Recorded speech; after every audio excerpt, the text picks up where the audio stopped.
당의 분란과 어려움과 혼란에 단초를 제공하셨던 분들이나 아니면 그게 책임이 있으신 분들 또 혹은 당에 대한 기여가 확실하지 않은 분들은 저는 솔직히 출마하지 않으셨으면 합니다.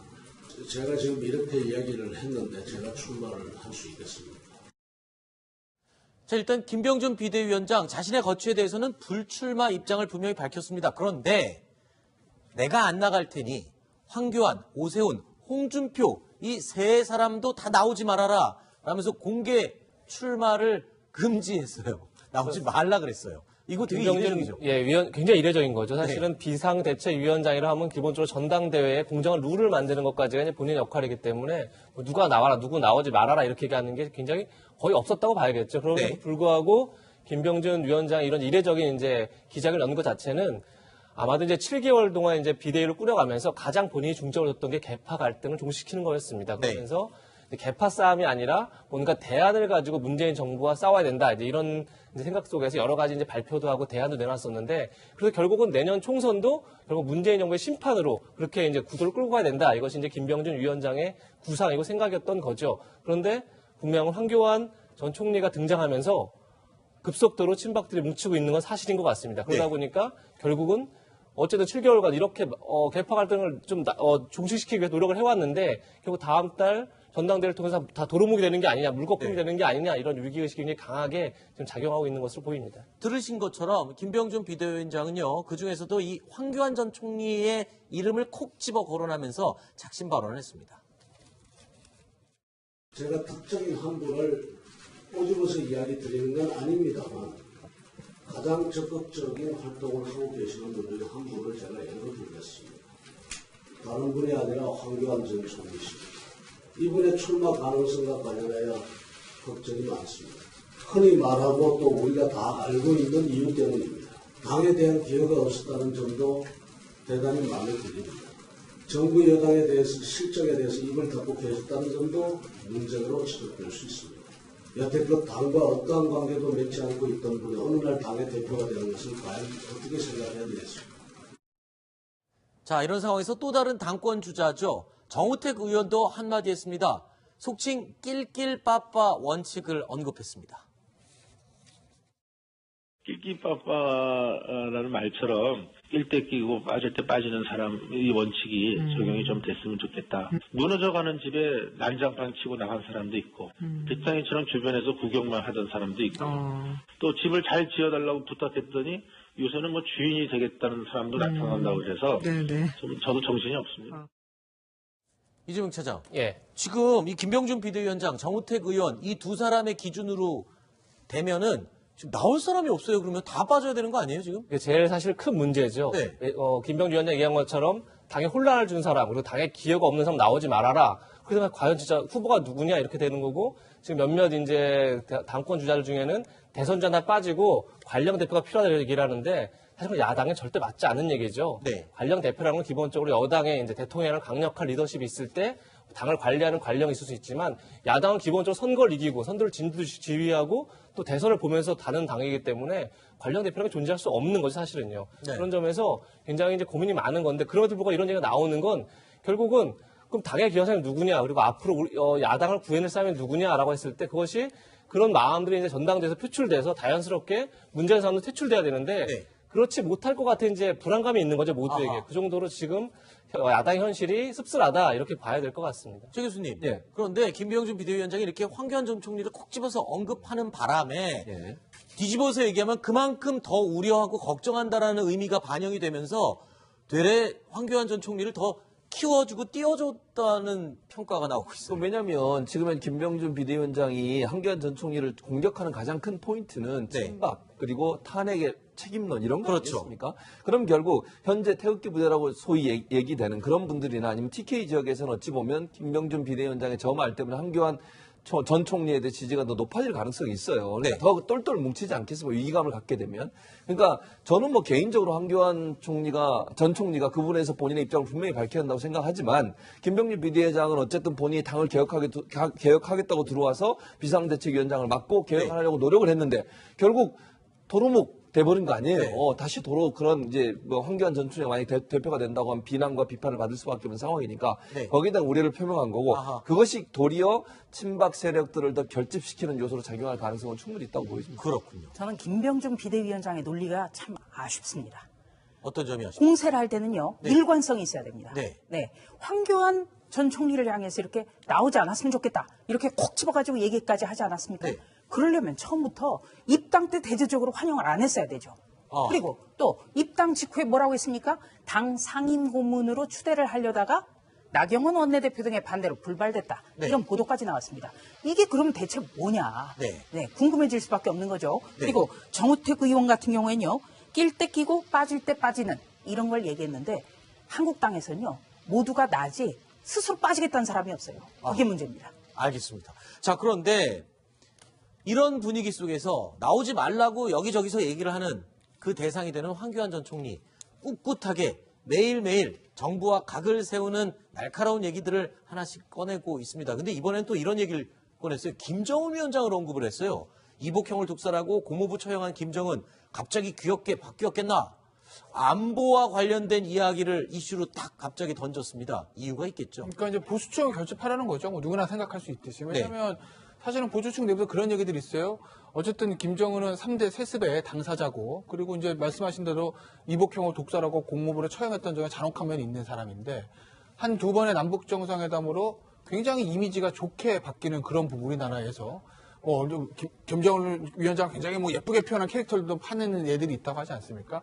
그런 것에 대해서 보수층에서 반감을 가지는 어떤 세력들이 분들이 꽤 있기 때문에 황교안 전 총리 같은 경우에는 어차피 본인은 사실은 보수적인 인사고 그 보수층의 지지를 바탕으로 당권을 잡고 그 이유를 이제 생각하는 사람이기 때문에 그 보수층의 어떤 지지를 끌어들이기 위해서 저런 아마 저 발언을 한 것으로 보이죠. 자, 그리고 이런 때가 되면은 정치인들 꼭 퍼포먼스로 이목을 끌고는 하죠. 어제 국회에서 벌어진 이색 퍼포먼스 한번 보시죠.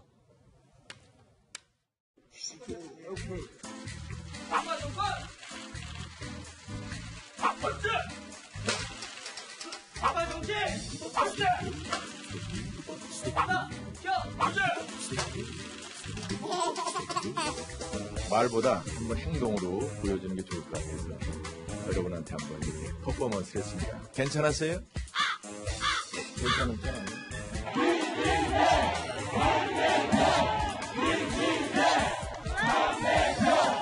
독선에 놀라서 다 도망가고 어느 기성에서 말 한마디도 하지 못할 때 당당하게 외치고 그 자리를 지킨 사람 누굽니까? 일단 태권도 구호가 허위짠 아닌 건 분명합니다. 저도 태권도를 해봤지만 이 황교안, 오세훈, 홍준표 이 빅3 주자들을 대항하기 위한 이제 후보들의 몸부림인 것 같아요. 그렇죠? 그렇게 봐야겠죠. 어쨌든 지금 이제 황교안 전 총리가 등장하면서 이제 친박 쪽이 굉장히 직절하고 있고 거기에 이제 대응을 해서 다시 이제 오세훈, 홍준표 전 대표 등이 지금 이제 비박 쪽에 어떻게 보면 이제 그쪽에 세를 모으기 위해서 노력하는 상황에서 어떻게 보면 지금 안상수 의원이라든지 김진태 의원이라든지 좀 이렇게 본인의 입지가 약한 분들이 있죠. 그런 분들이 이제 퍼포먼스를 통해서 뭔가 이목을 좀 끌어야 되는 그런 상황이라고 봐야겠죠. 알겠습니다. 한 분을 꼬집어서 이야기 드리는 건 아닙니다만 가장 적극적인 활동을 하고 계시는 분들의 한 분을 제가 예로 들겠습니다. 다른 분이 아니라 황교안 전 총리십니다. 이분의 출마 가능성과 관련하여 걱정이 많습니다. 흔히 말하고 또 우리가 다 알고 있는 이유 때문입니다. 당에 대한 기여가 없었다는 점도 대단히 마음에 들립니다. 정부 여당에 대해서 실정에 대해서 입을 닫고 계셨다는 점도 문제로 지적될 수 있습니다. 여태껏 당과 어떠한 관계도 맺지 않고 있던 분이 어느 날 당의 대표가 되는 것을 과연 어떻게 생각해야 되겠습니까? 자, 이런 상황에서 또 다른 당권 주자죠. 정우택 의원도 한마디 했습니다. 속칭 낄낄빠빠 원칙을 언급했습니다. 낄끼빠빠라는 말처럼 낄 때 끼고 빠질 때 빠지는 사람 이 원칙이 적용이 좀 됐으면 좋겠다. 무너져가는 집에 난장판 치고 나간 사람도 있고 빗장이처럼 주변에서 구경만 하던 사람도 있고 또 집을 잘 지어달라고 부탁했더니 요새는 뭐 주인이 되겠다는 사람도 나타난다고 그래서 좀 저도 정신이 없습니다. 이재명 차장. 예. 지금 이 김병준 비대위원장, 정우택 의원 이 두 사람의 기준으로 되면은 지금 나올 사람이 없어요. 그러면 다 빠져야 되는 거 아니에요, 지금? 이게 제일 사실 큰 문제죠. 네. 김병주 위원장 얘기한 것처럼 당에 혼란을 준 사람, 그리고 당에 기여가 없는 사람 나오지 말아라. 그러면 과연 진짜 후보가 누구냐 이렇게 되는 거고, 지금 몇몇 이제 당권 주자들 중에는 대선 전화 빠지고 관령 대표가 필요하다고 얘기를 하는데, 사실 야당에 절대 맞지 않은 얘기죠. 네. 관령 대표라는 건 기본적으로 여당에 이제 대통령이랑 강력한 리더십이 있을 때 당을 관리하는 관령이 있을 수 있지만, 야당은 기본적으로 선거를 이기고 선두를 지휘하고 또 대선을 보면서 다는 당이기 때문에 관령 대표라는 게 존재할 수 없는 거죠, 사실은요. 네. 그런 점에서 굉장히 이제 고민이 많은 건데, 그럼에도 불구하고 이런 얘기가 나오는 건 결국은 그럼 당의 기여한 사람이 누구냐, 그리고 앞으로 야당을 구해낼 사람이 누구냐라고 했을 때 그것이 그런 마음들이 이제 전당대에서 표출돼서 자연스럽게 문제의 사람도 퇴출돼야 되는데, 네. 그렇지 못할 것 같은 이제 불안감이 있는 거죠, 모두에게. 아하. 그 정도로 지금 야당 현실이 씁쓸하다 이렇게 봐야 될 것 같습니다. 최 교수님. 예. 그런데 김병준 비대위원장이 이렇게 황교안 전 총리를 콕 집어서 언급하는 바람에 예. 뒤집어서 얘기하면 그만큼 더 우려하고 걱정한다라는 의미가 반영이 되면서 되레 황교안 전 총리를 더 키워주고 띄워줬다는 평가가 나오고 있어요. 왜냐하면 지금은 김병준 비대위원장이 황교안 전 총리를 공격하는 가장 큰 포인트는 네. 친박 그리고 탄핵의 책임론 이런 거 그렇죠. 아니겠습니까? 그럼 결국 현재 태극기 부대라고 소위 얘기되는 그런 분들이나 아니면 TK 지역에서는 어찌 보면 김병준 비대위원장의 저 말 때문에 황교안 전 총리에 대해 지지가 더 높아질 가능성이 있어요. 그러니까 네. 더 똘똘 뭉치지 않겠습니까? 위기감을 갖게 되면. 그러니까 저는 뭐 개인적으로 황교안 전 총리가 그 부분에서 본인의 입장을 분명히 밝혀야 한다고 생각하지만, 김병준 비대위원장은 어쨌든 본인이 당을 개혁하겠다고 들어와서 비상대책위원장을 맡고 개혁하려고 노력을 했는데 결국 도루묵 돼버린 거 아니에요. 네. 다시 도로 그런 이제 뭐 황교안 전 총리가 만약 대표가 된다고 하면 비난과 비판을 받을 수밖에 없는 상황이니까 네. 거기다 우려를 표명한 거고, 아하. 그것이 도리어 친박 세력들을 더 결집시키는 요소로 작용할 가능성은 충분히 있다고 보여집니다. 그렇군요. 저는 김병준 비대위원장의 논리가 참 아쉽습니다. 어떤 점이 아쉽죠? 공세를 할 때는요, 네. 일관성이 있어야 됩니다. 네. 황교안 전 총리를 향해서 이렇게 나오지 않았으면 좋겠다, 이렇게 콕 집어가지고 얘기까지 하지 않았습니까? 네. 그러려면 처음부터 입당 때 대대적으로 환영을 안 했어야 되죠. 그리고 또 입당 직후에 뭐라고 했습니까? 당 상임 고문으로 추대를 하려다가 나경원 원내대표 등의 반대로 불발됐다. 네. 이런 보도까지 나왔습니다. 이게 그러면 대체 뭐냐? 네. 궁금해질 수밖에 없는 거죠. 네. 그리고 정우택 의원 같은 경우에는요, 낄 때 끼고 빠질 때 빠지는 이런 걸 얘기했는데, 한국당에서는요, 모두가 나지 스스로 빠지겠다는 사람이 없어요. 그게 문제입니다. 알겠습니다. 자, 그런데 이런 분위기 속에서 나오지 말라고 여기저기서 얘기를 하는 그 대상이 되는 황교안 전 총리, 꿋꿋하게 매일매일 정부와 각을 세우는 날카로운 얘기들을 하나씩 꺼내고 있습니다. 근데 이번엔 또 이런 얘기를 꺼냈어요. 김정은 위원장을 언급을 했어요. 이복형을 독살하고 고모부 처형한 김정은 갑자기 귀엽게 바뀌었겠나? 안보와 관련된 이야기를 이슈로 딱 갑자기 던졌습니다. 이유가 있겠죠. 그러니까 이제 보수층을 결집하라는 거죠. 뭐 누구나 생각할 수 있듯이. 왜냐하면 네. 사실은 보수층 내부에서 그런 얘기들이 있어요. 어쨌든 김정은은 3대 세습의 당사자고, 그리고 이제 말씀하신 대로 이복형을 독살하고 공모부를 처형했던 점에 잔혹한 면이 있는 사람인데, 한 두 번의 남북 정상회담으로 굉장히 이미지가 좋게 바뀌는 그런 부분, 우리나라에서 김정은 위원장 굉장히 뭐 예쁘게 표현한 캐릭터들도 파는 애들이 있다고 하지 않습니까?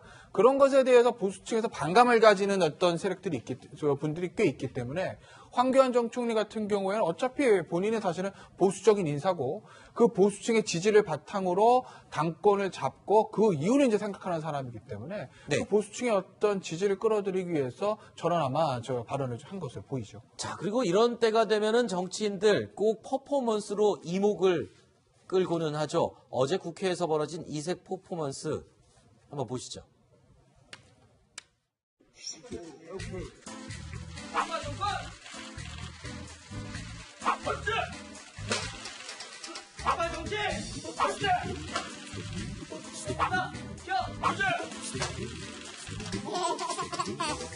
말보다 한번 행동으로 보여주는 게 좋을 것 같아서 여러분한테 한번 이렇게 퍼포먼스를 했습니다. 괜찮았어요? 괜찮은 편 아니에요?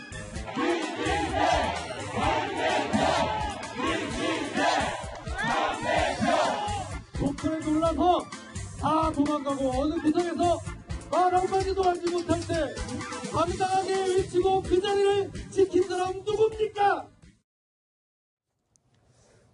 일단 태권도 구호가 허위자는 아닌 건 분명합니다. 저도 태권도를 해봤지만 이 황교안, 오세훈, 홍준표 이 빅3 주자들을 대항하기 위한 이제 후보들의 몸부림인 것 같아요. 그렇죠? 그렇게 봐야겠죠. 어쨌든 지금 이제 황교안 전 총리가 등장하면서 이제 친박 쪽이 굉장히 식절하고 있고 거기에 이제 대응을 해서 사실 이제 오세훈, 홍준표 전 대표 등이 지금 이제 비박 쪽에 어떻게 보면 이제 그쪽에 세를 모으기 위해서 노력하는 상황에서 어떻게 보면 지금 안상수 의원이라든지 김진태 의원이라든지 좀 이렇게 본인의 입지가 약한 분들이 있죠. 그런 분들이 이제 퍼포먼스를 통해서 뭔가 이목을 좀 끌어야 되는 그런 상황이라고 봐야겠죠. 알겠습니다. 자, 다음 순위로 이어가 보겠습니다. 만나보시죠.